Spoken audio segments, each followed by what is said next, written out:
a autoridade se estabeleça. Pai, aqui estou, Hebreus 10, 5, 6, para fazer a tua vontade. Me farei homem, me farei servo, e vou trazer o reino de volta a ti. Vou entrar dentro do império das trevas. Irei no mais profundo do abismo, onde estão guardadas as chaves da morte e do inferno. Trarei este reino a ti. Por isso que ele tinha um rosto sereno quando morria na cruz. Porque ele sabia o que ele estava fazendo. Não era um coitadinho, não. Também não era um mártir. É um redentor. É um redentor. Desceu, pegou as chaves e saiu triunfante, subindo, galgando em direção ao Pai, levando de volta. Aqui estou para fazer a tua vontade. No Getsêmani, na hora de entrar na morte, ele diz: não faça a minha vontade, mas a tua vontade seja estabelecida. Depois de sofrer tanto por isso, por este reino, quando então ele subiu aos céus, assentou-se à direita do Pai e falou: Pai, já venci na cruz, falta agora aplicar a vitória.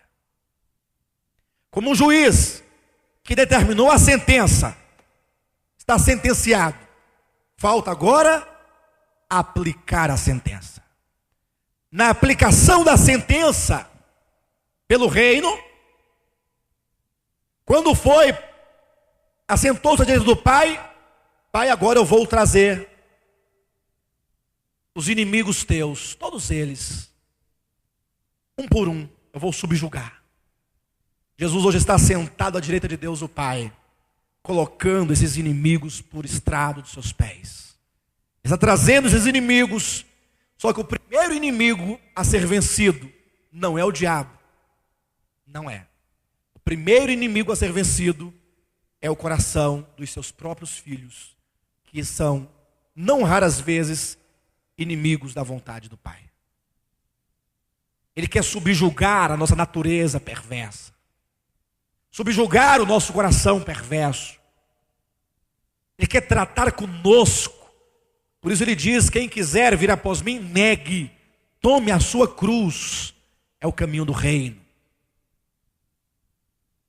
E assim ele vai trazendo os inimigos, quando ele constituiu o filho varão, que são os cristãos vencedores, aqueles que, de quem é dito, venceram ao diabo, pelo sangue do Cordeiro, pelo testemunho que deram, e por não amarem as suas próprias vidas. Então ele virá dos céus e começará a pegar os inimigos externos. Pega o anticristo, falso profeta, inimigos de Deus, no lago de fogo.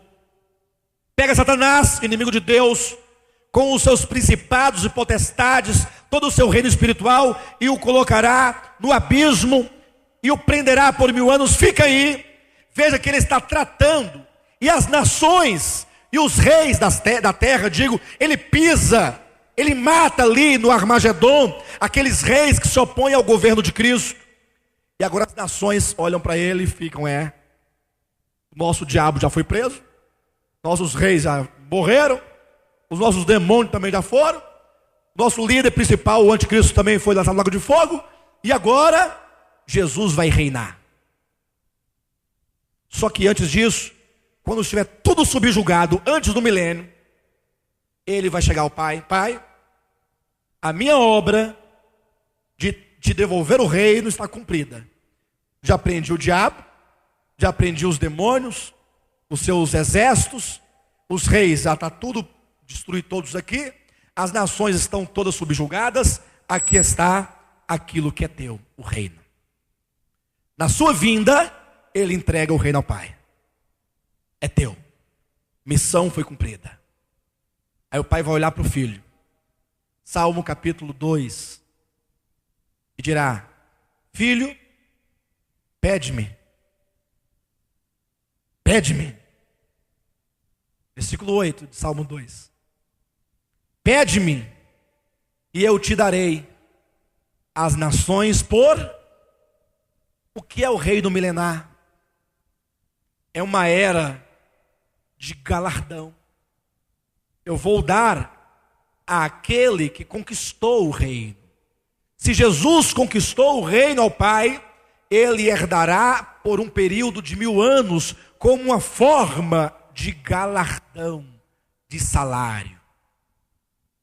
Isaías capítulo 53, versículo 11, falando de Jesus, diz: Ele verá o fruto do seu penoso trabalho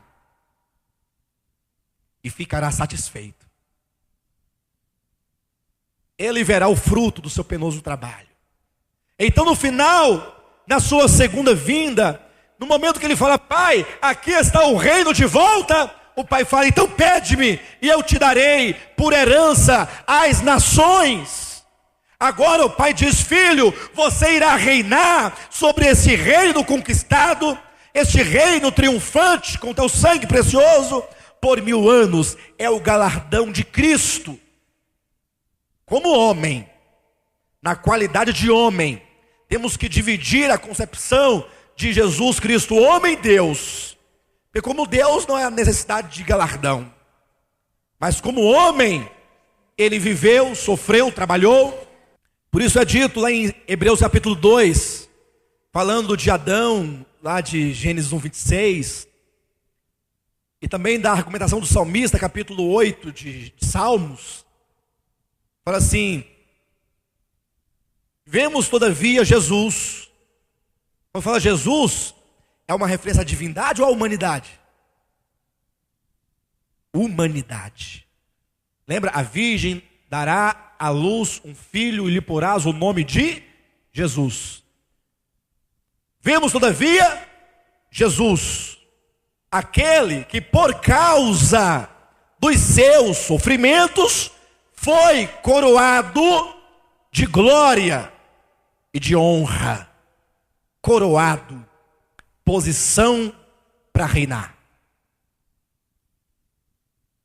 Jesus, como consequência de sua obra, e a palavra aqui é obra, como consequência de sua obra, ele foi coroado para reinar. O Pai dará o reino por um período, por uma era de 1000 anos para Jesus.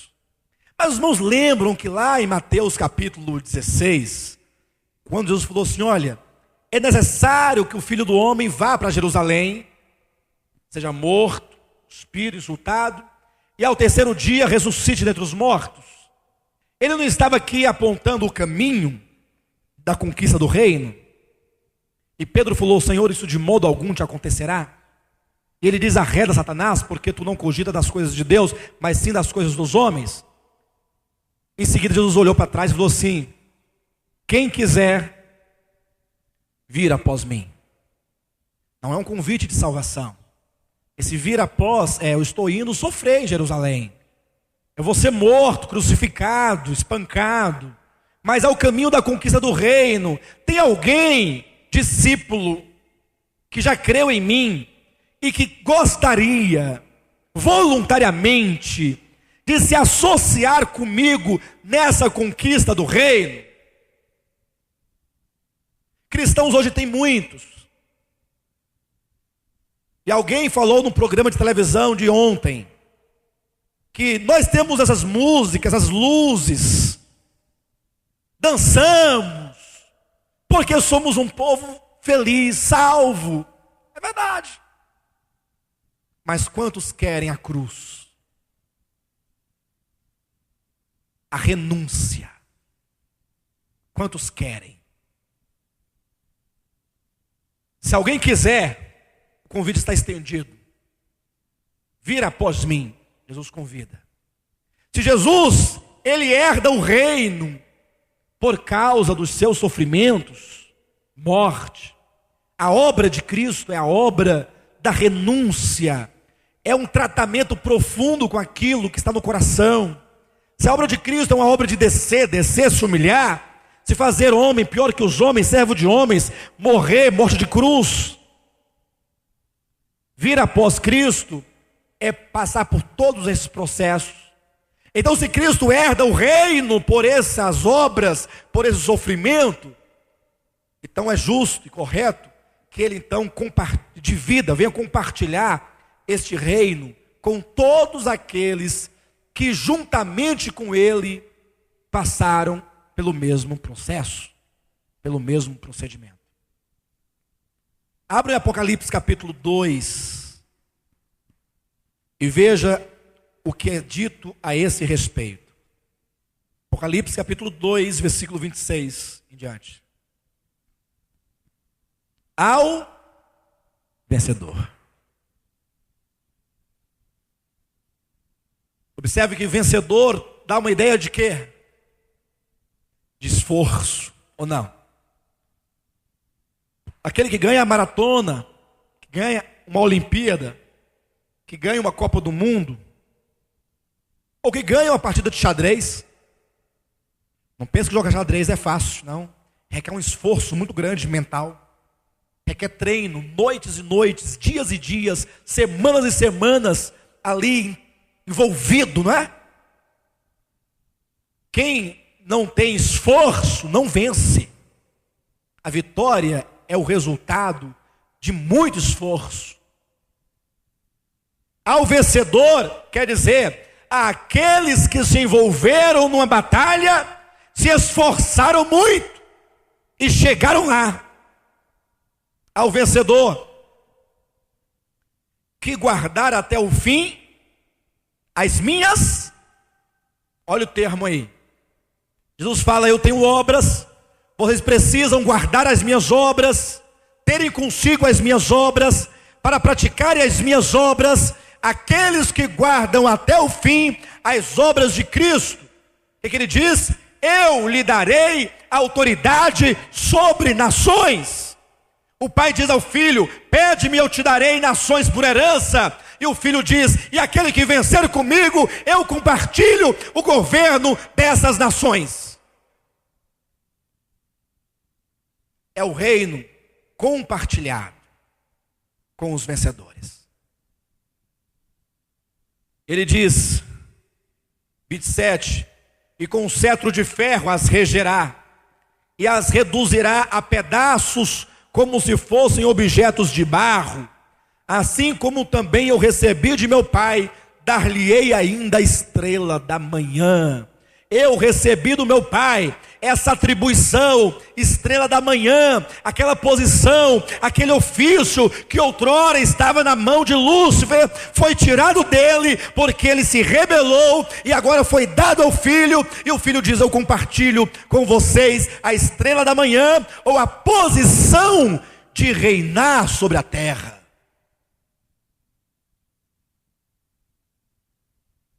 Isso durante 1000 anos. Cristo receberá por galardão 1000 anos, e ele compartilhará conosco por 1000 anos. Requer esforço. Lógico, quando completarem os 1000 anos, acabou, aí virá a eternidade. E na eternidade, nenhum esforço será requerido. Estará na eternidade com Deus todos os que foram salvos pela graça. Então quando diz que é graça mesmo.